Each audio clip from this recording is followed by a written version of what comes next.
Hello बच्चों, ये तीसरा सीरीज शुरू होने वाला है एसिड एंड बेस का। हालांकि बच्चों वीडियो की क्वालिटी तो अच्छी नहीं होगी, लेकिन कंटेंट अच्छा होगा, तो प्लीज वीडियो पे को ध्यान से देखिएगा और ज्यादा से ज्यादा शेयर कीजिएगा। तो चलते हैं हम लोग व्हाइट बोर्ड पे और समझते हैं एसिड की प्रॉपर्टीज। तो अब हम लोग आ गए हैं स्क्रीन पे। अब हम लोग लेक्चर नंबर 3 में समझेंगे प्रॉपर्टीज ऑफ एसिड्स। ठीक है, तो एसिड का क्या क्या प्रॉपर्टी होता है। तो सबसे पहले बच्चों, एसिड का जो प्रॉपर्टी होता है, अगर तुम इसको टेस्ट करोगे तो ये कैसा खट्टा खट्टा टेस्ट में खट्टा होगा। ठीक है, और ब्लू लिटमस क्या हो जाएगा, रेड हो जाएगा। लिटमस पेपर से हम लोग पता कर सकते हैं कि दिया गया सब्सटेंस या सॉल्यूशन एसिड है या बेस है।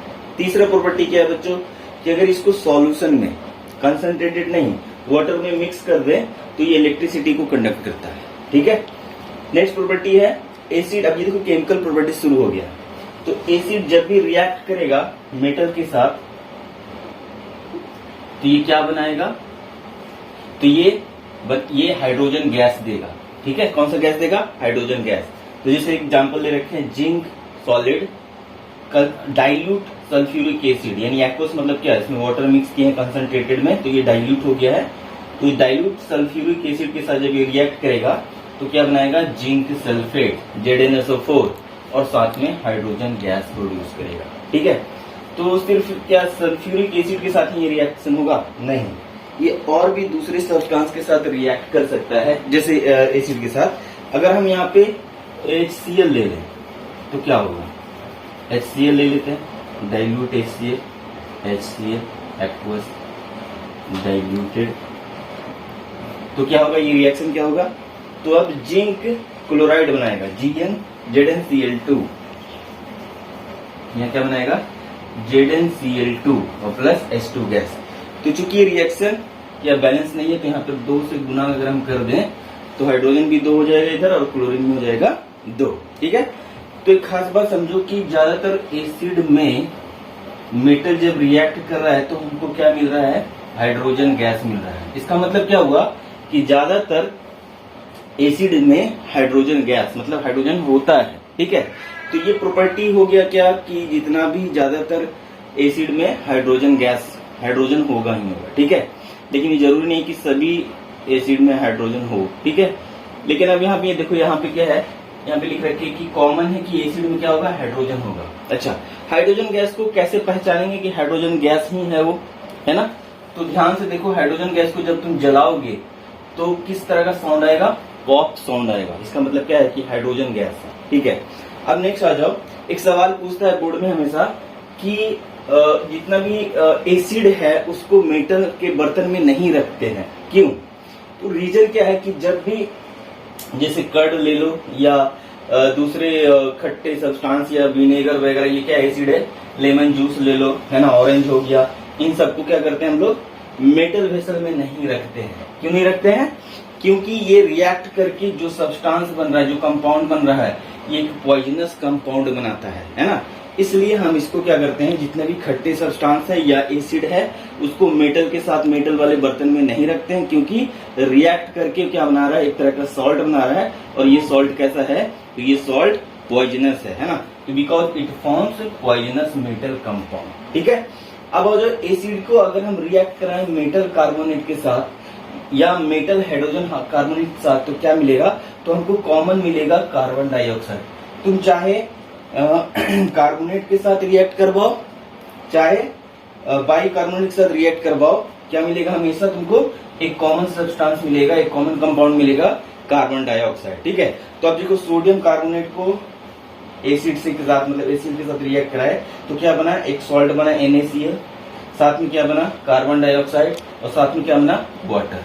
अगर वही हम सोडियम बाई कार्बोनेट के साथ यानी हाइड्रोजन कार्बोनेट के साथ रिएक्ट करा रहे हैं HCl को, तो हमको क्या मिल रहा है, सोडियम क्लोराइड, साथ में कार्बन डाइऑक्साइड और साथ में वाटर मिल रहा है। तो बच्चों ये रिएक्शन हमेशा याद रखना, वेरी इंपॉर्टेंट रिएक्शन है कि अगर एसिड को कार्बोनेट मेटल कार्बोनेट या मेटल बाई कार्बोनेट के साथ, जिसको हम लोग हाइड्रोजन कार्बोनेट भी बोलते हैं, के साथ रिएक्ट करा जाए तो हमेशा हमें क्या मिलेगा, कार्बन डाइऑक्साइड, है ना। अब कार्बन डाइऑक्साइड का क्या पहचान है बच्चों, तो कार्बन डाइऑक्साइड को अगर तुम कार्बन हाइड्रोक्साइड, है ना, यानी कि चूना को अगर वाटर के साथ मिक्स करो तो कैल्शियम हाइड्रोक्साइड बनेगा। इस एक्वस सॉल्यूशन में अगर कार्बन डाइऑक्साइड को पास कराया जाए तो इसका जो सॉल्यूशन होता है वो व्हाइट हो जाता है, मिल्की व्हाइट। तो ये मिल्की व्हाइट है क्या, ये मिल्की व्हाइट है calcium carbonate CaCO3, white precipitate के फॉर्म में पाया जाता है। तो हमेशा ध्यान रखना कि अगर बोलता है कि अगर ये गैस पास करा जाए एक सॉल्यूशन में और उससे व्हाइट प्रिसिपिटेट बन रहा है, मतलब वो सॉल्यूशन क्या है, कैल्शियम हाइड्रोक्साइड, और बन रहा व्हाइट प्रिसिपिटेट क्या है, तो कैल्शियम कार्बोनेट है, ठीक है। अब इसके साथ वाटर बनेगा। अगर गलती से कार्बन डाइऑक्साइड एक्सेस ले लिया तो यही कार्बन डाइऑक्साइड फिर इस कार्बोनेट से रिएक्ट करके क्या करेगा, तो कैल्शियम बाई कार्बोनेट बना लेगा CaHCO3, है ना। ये वाटर में सॉल्युबल होता है, ठीक है। तो ये हो गया तुम्हारा एसिड का प्रॉपर्टी। नेक्स्ट प्रॉपर्टी की तरफ चलते हैं। अब नेक्स्ट प्रॉपर्टी देखते हैं हम लोग। तो अगर एसिड को बेस के साथ रिएक्ट किया जाए तो क्या बनाएगा, तो एसिड के साथ अगर बेस को रिएक्ट कराया जाए तो सॉल्ट और वाटर बनता है। इस रिएक्शन को हम बोलते हैं न्यूट्रलाइजेशन रिएक्शन। तो जब भी एसिड और बेस रिएक्ट करे तो इस रिएक्शन को बोलते हैं न्यूट्रलाइजेशन रिएक्शन। इसमें क्या बनेगा, सॉल्ट और वाटर। तो देखो बच्चों, यहाँ पे सोडियम हाइड्रोक्साइड एक बेस है, हाइड्रोक्लोरिक एसिड स्ट्रॉन्ग एसिड है, मिनरल एसिड है, और NaCl एक सॉल्ट है, और वाटर बना, ठीक है। अगर तुम NaOH को पहचानना चाहो इंडिकेटर से तो कौन सा इंडिकेटर इसमें यूज करोगे, कमेंट करके बताना। और HCl को अगर तुम पहचानना चाहोगे तो कौन से इंडिकेटर से तुम इसको पहचान सकते हो, ठीक है। नेक्स्ट आ जाते हैं, एसिड अगर रिएक्ट करेगा मेटल ऑक्साइड के साथ तो क्या बनाएगा। तो बच्चों यहाँ भी ये एसिड और बेस ही का रिएक्शन है जो क्या बनाएगा, सॉल्ट और वाटर बनाएगा। तो acid always react with water base, है ना, एसिड बेस रिएक्शन होगा तो हमेशा सॉल्ट और वाटर बनाएगा। तो यहाँ पे कैल्शियम कॉपर ऑक्साइड, ठीक है, यहाँ पे कॉपर 2 ऑक्साइड का मतलब क्या हुआ, कॉपर का वैलेंसी 2 है, ठीक है। और यहाँ पे कॉपर क्लोराइड बना रहा है, कॉपर का वैलेंसी कितना है, 2 है, और साथ में बिना वाटर, ठीक है। तो always remember acid and base will react to form salt, and इस तरह के रिएक्शन को हम लोग क्या बोलते हैं, एसिड बेस रिएक्शन। अब आ जाते हैं, एसिड करोजिव नेचर का होता है। करोजिव नेचर मतलब क्या हो गया, तो आपको पता है जितना भी मिनरल एसिड होता है सब स्ट्रॉन्ग एसिड होता है। कौन कौन सा मिनरल एसिड है, HCl है, H2SO4 है, HNO3 है, जो सीवियर बर्न्स प्रोड्यूस करते हैं, है ना। अगर स्किन पे गिर जाए तो स्किन जल जाता है। इस तरह के अटैक को एसिड अटैक बोलते हैं। इंडिया में बहुत सारे केसेस हो चुके हैं जिसमें एसिड अटैक हुआ है, ठीक है। ये भी बहुत खतरनाक होता है। अच्छा, ये क्या करता है, it up materials like cloth, would and metal structure. तो मेटल जैसे स्ट्रक्चर हो गया, वुड हो गया, ये क्लॉथ हो गया, इन पर अगर गिर गया तो क्या करेगा, एसिड इसको डिस्ट्रॉय कर देगा, ठीक है। और स्टोन वर्क, तो आप लोग को पता है ताजमहल क्या है, मार्बल का बना हुआ है ना। तो अगर उस पे देखा होगा कि सुनने में आता है कि धीरे धीरे उसका कलर क्या हो रहा है, डीकलराइजेशन हो रहा है, बिकॉज जब एसिडिक रेन होता है ना, एसिडिक रेन होता है तो क्या होता है, इस तरह के पत्थर पे गिरने पर क्या करता है, डिस्ट्रॉय करता है, तो उसको डीकलराइज कर दिया जाता है, ठीक है। अब जो एसिड्स को कभी भी हम लोग को मेटल कंटेनर में नहीं रखना चाहिए। क्यों, क्योंकि मेटल के साथ रिएक्ट करके क्या देता है, हाइड्रोजन गैस देता है ना।